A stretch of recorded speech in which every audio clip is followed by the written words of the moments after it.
it's me, Renee. I'm back. So today, as you can see from the title, this is a vaultathon update vlog. It's a vlog in traditional old style sense, in that way I'm just going to talk to a camera of vaultathon. I'm not going to use clips. At least that's not my plan at the moment. So if that defines a vlog or a update, I have to say maybe it's update and vlogs kind of similar nowadays. Anyhow, I'm going to talk about the vaultathon and how it's been going so far. So yeah, also sorry, not sorry. Yeah, I know I didn't have any videos on Monday or Tuesday. Sometimes I post on Tuesday instead of Monday. This week it simply didn't happen. I didn't really have anything more pre-filmed, and time just kind of flew away from me. And honestly, to me, booktube is a hobby. So if I one day don't have time to to film, or simply don't want to film, I'm not gonna force myself to do it. I'm gonna post when I post, really. Often it's 3 times a week, sometimes it's a bit more, sometimes it's less. That's how it happens. I suppose you could also say, like, well, why would I care that much? I have under 200 subscribers. It's not that many people care about me, or like on booktube. Still, I would say, like, in a way, it's kind of nice to have consistency and to have videos up on so many times each week. But at the same time, again, it's my channel, and if sometimes happens that makes me not post something, I won't really feel sad or sorry for it, really. So this is my explanation more, not my what's the word again? Not my apology, but more like my explanation of that. And yeah, for the most part, I do post 3 times a week or something like that. But sometimes I won't, and that's why.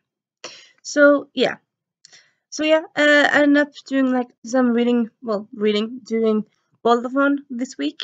I decided to do a video today on that, and yeah, tell you about how my reading so far around that has been. And so I actually got for once. I don't often do this, but for once I actually got a hold of the group book with the fire. With the Fire on High by Elisabeth Acevedo. So this is a group book. It's by Elisabeth Acevedo. I just said that, but yeah, Elisabeth Acevedo is a Puerto Rican American author. I'm pretty sure she's Puerto Rican. I'm just gonna double check here.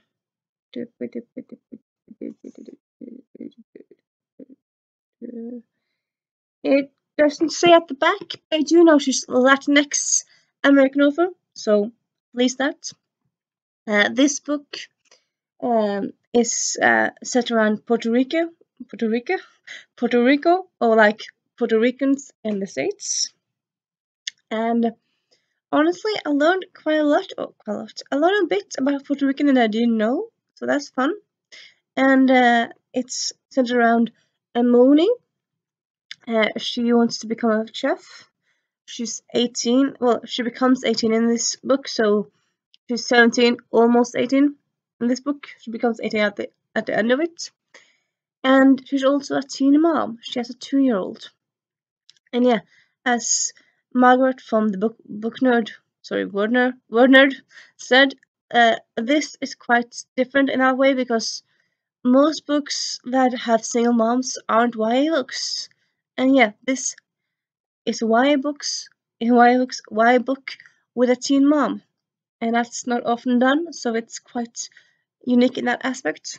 And also the protagonist wants to become a chef, which does happen in some books, but it's not that common.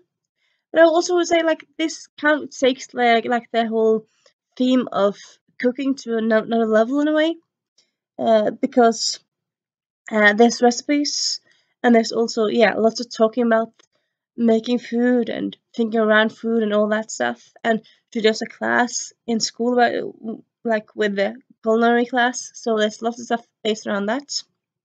So that's very interesting. It's based around Imoni in her last year in high school.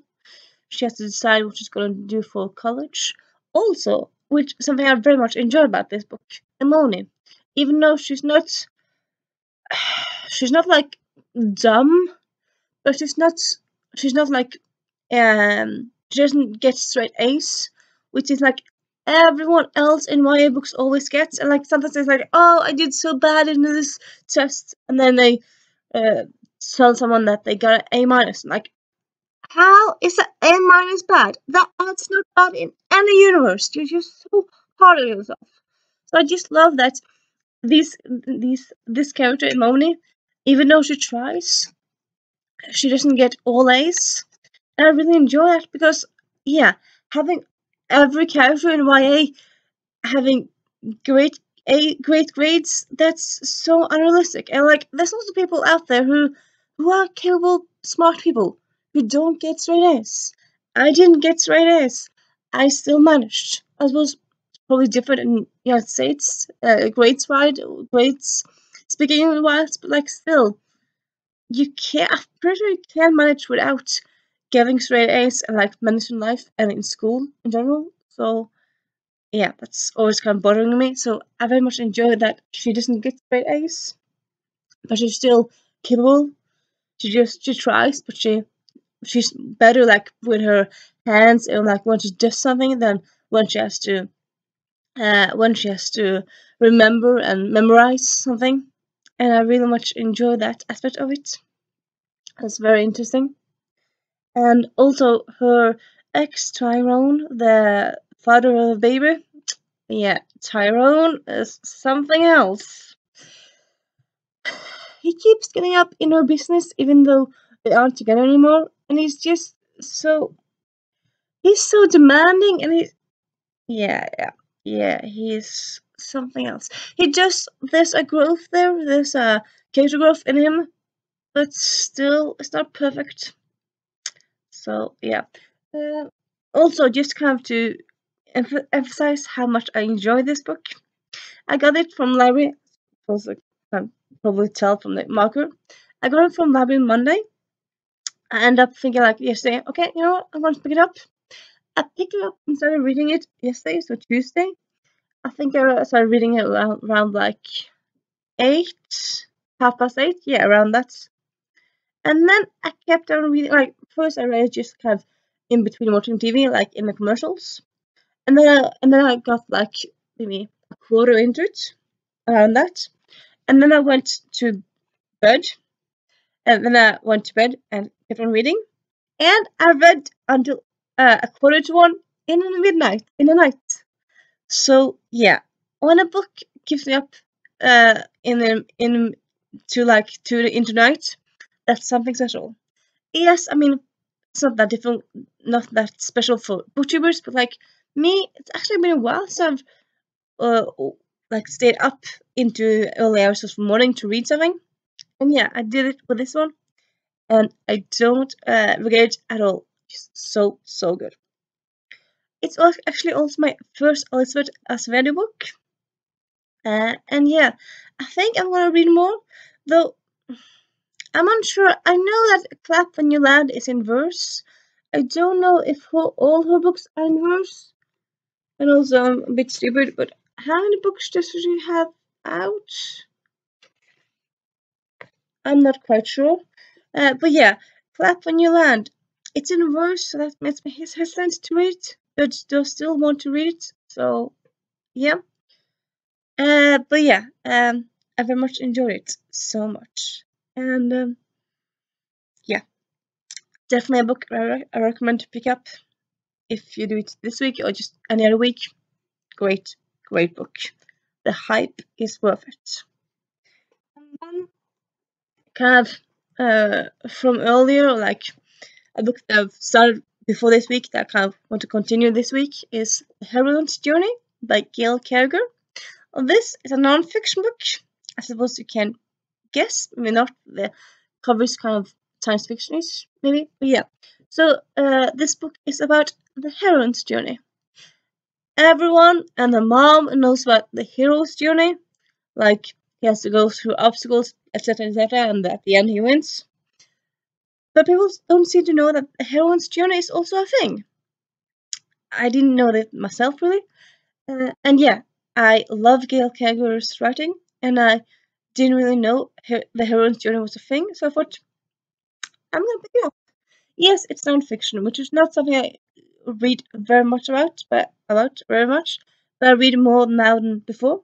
But yeah, it's also Gail Kager, so like she has every chapter is like, and even though it's her first nonfiction, every chapter has what's the word again? It has chapter title and also like chapter subtitle, so that's quite fun. And it still like has her charismatic wit, and she goes through like what she's going to talk about, and then she has examples and stuff. And so yeah, this is a good book, though where it would fit quite in the vaultathon, I'm not quite sure, because it's non-fiction, so it doesn't really take place in a specific town, or it's not really about character growth, though it is like, maybe it's the last one, which is about doing research on but that's doing research on a person. Anyway, I'm reading anyway this week, so yeah, sue me. Then, in addition to those, I'm thinking like, yeah, as always, at least lately, I've been very mood reader, and also like this week, I have my family has been visiting my sister and her two twins and her husband, and they're so cute. So because of that, I can be reading a bit less. But yeah, but I kind of want to have like some options, like if I do get some time to read. Uh, Even though like I'm a mood reader, so I might pick up something else. But I'm thinking I might pick up Madam Pamplemousse and its Time Traveling Cafe by Rupert Kingfisher. So this is, as you can see from the guess, it's a middle grade time travel. First, I thought like when I bought it, I thought this was the first book in the series. Now reading it back, it's the second book. But I think it's a long series. I don't think you have to like read it from the start. Anyway, yeah, it's time travel. It's a cafe. It has nice drawings here and there, which I really enjoy. So yeah, and also it's not that big. It's just 123 pages, so not long at all. So definitely a book I might pick up. And then we have New Orleans Rush. Yeah, Rush. Just had to double check. By Khalil Siskind. So this one I just kind of found on a whim.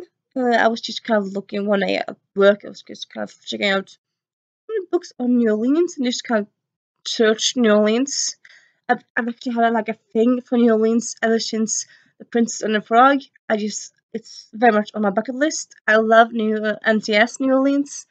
And yeah, so this is you might have guessed, romance set in New Orleans. YA, adult romance set in New Orleans, and yeah, beautiful cover, and it's a workplace romance, and yeah, so that's interesting. And then also, this is a book I have been meaning to read for months. Maybe I'll pick it up this week. I'm thinking it's not that impossible. I might, because I'm thinking that maybe I haven't picked up really before because it's been so dark, so fall, so wintry. Now it's becoming more and more sun here in Norway, so it's becoming more spring and all that stuff. So that might make me pick up because the contrast would be better. So Jernulven by by Siri Edition. The Iron Wolf. It's her second series. Well, yeah, sorry, I have double checked, but yeah, it's the second series. It's the first new series. So it's the same universe as Odin's Child, which is coming out in English in a few days. Check it out, people. Check it out. Lainey Taylor is like hyping it up. You need to check it out. If you want to read something that's translated to English from another language, check it out. It's an amazing, amazing book.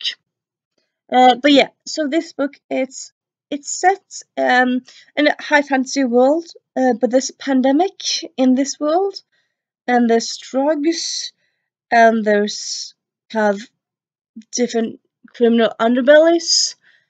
And I suppose because all of that, it kind of hasn't really made me want to pick it up so far, because lately I've been kind of, I mean, this hasn't really things I've been in the mood for, because it's like been winter and dark, and I suppose maybe it's like the scary to be scary, and reading something scary while it's dark outside. It's, yeah, I simply haven't done that.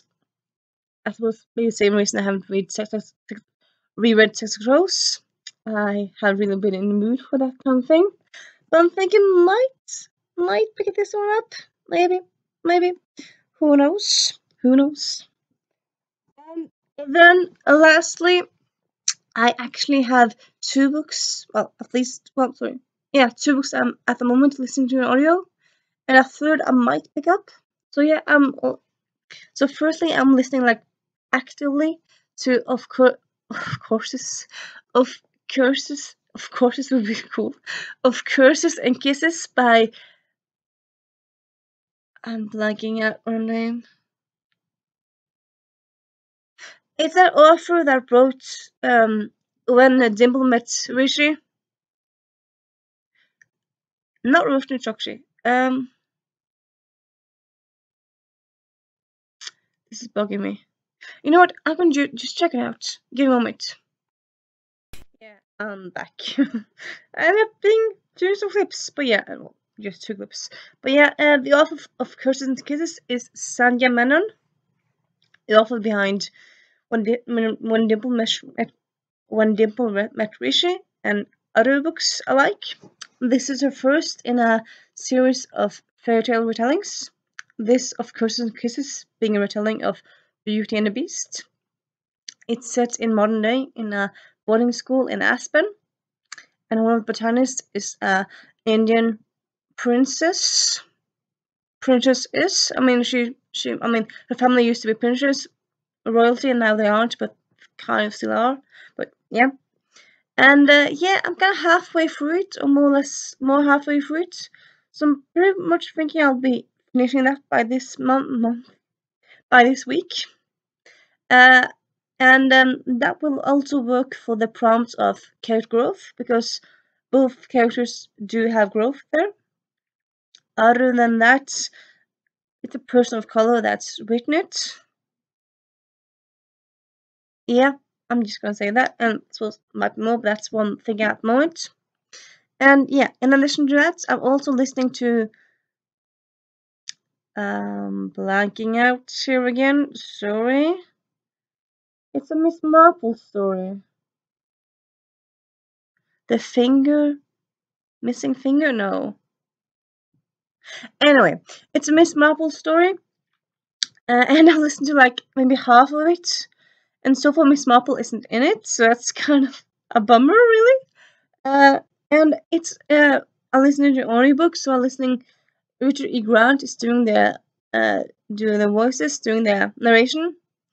He's good, but he's not perfect, and I can't really put a thing on why. I just, yeah. But yeah, that one I have maybe 3 hours left, 4 hours left, maybe.